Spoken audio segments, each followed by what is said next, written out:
శ్రీ గురుభ్యో నమః. మహాగణాధిపతయే నమః. శివాయ నమః. శ్రీ కామేశ్వరాయ నమః.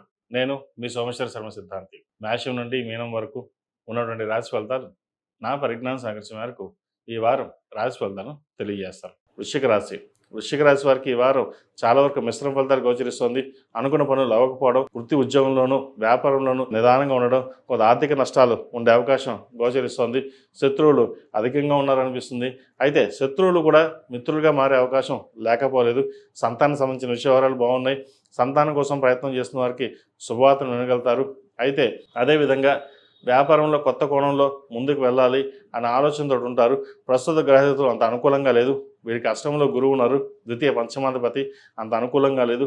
ఆరోగ్యరీత్యా చాలా జాగ్రత్త వహించడం చెప్పదగినది. సర్జరీ అయ్యే అవకాశం లేకపోలేదు. లేదా ఎప్పుడో జరిగిన ఇన్సిడెంట్స్ మళ్ళీ అది ఇబ్బంది పెట్టడం ఇటువంటి ఉండే అవకాశం గోచరిస్తోంది. ప్రతిరోజు ప్రతినిత్యం దుర్గా సూత్రాన్ని పఠించడం చెప్పదగిన సూచన. అష్టమ లాభాధిపతి అయిన బుధుడు 6 ఉన్నారు. దశమాధిపతి అయిన రవి 6 ఉన్నారు. వృశ్చిక రాశికి దుస్థానంలో 2 గ్రహాలు ఉన్నాయి.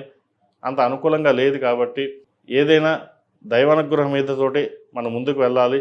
మనం ఎంత కష్టపడ్డా దైవానుగ్రహం లేకపోతే మనం ఏమీ చేయలేం అన్న ఒక భావనకు వచ్చేస్తారు. అయితే ఇబ్బంది పడాల్సిన అవసరం అయితే ఏం లేదు. రావాల్సిన డబ్బు ఇవాళ కాకపోతే 4 రోజుల తర్వాత వస్తుంది. కానీ రావడం మటుకి తప్పకుండా వస్తుంది. అటువంటి విషయాలు ఇబ్బంది లేదు. వివాహ సంబంధించిన వ్యవహారాల్లో ఒక సంబంధం చేదాకా వచ్చి చేజారిపోతుంది. అంత బాగాలేదు, జాతకం బాగాలేదని అని ఎవరో చెప్పడం, వీళ్ళు వద్దు అనుకోవడం ఇటువంటివి జరుగుతుంటాయి. ఏదైనా సరే తెలిసిన జాతకులకి జ్యోతిషులకి మంచి జాతకాన్ని చూపించి బాగుందో లేదా, ఎలా ఉంటుందో లేదా అన్ని రకాలుగా పరిశీలన చేసుకున్న తర్వాత ముందుకు వెళ్ళండి. మంచి ఫలితాలు సంప్రాప్తిస్తాయి. సహోదరు మధ్య ఉన్న విభేదాలు తిరిగిపోవడం, ఆస్తి సంబంధించిన విషయాలు ఒక కొలిక్కి రావడం, స్థిరాస్తుల విలువ పెరగడం ఇటువంటి జరిగే అవకాశం గోచరిస్తుంది.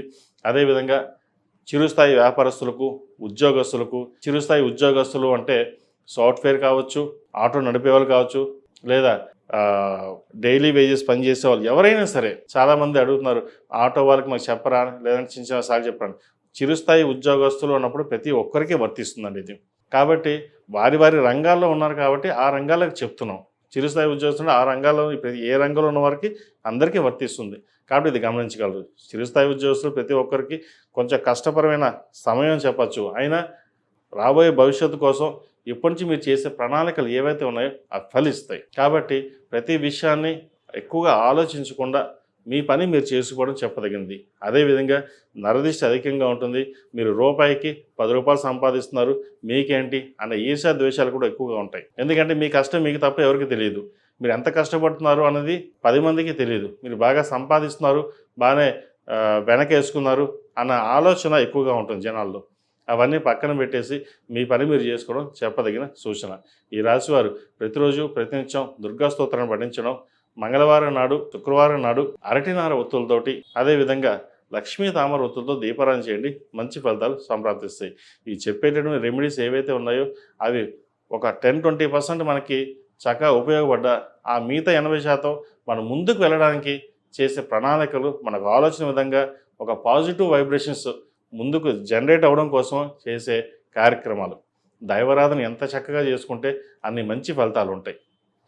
ఈ రాశిలో జన్మించిన వారికి కలిసి వచ్చే సంఖ్య 8, కలిసి వచ్చే రంగు మెరూన్. ఏదైనా పని మీద బయటకు వెళ్ళేటప్పుడు మంగళవారం కానీ శుక్రవారం కానీ వెళ్ళండి. మంచి ఫలితాలు సంప్రాప్తిస్తాయి.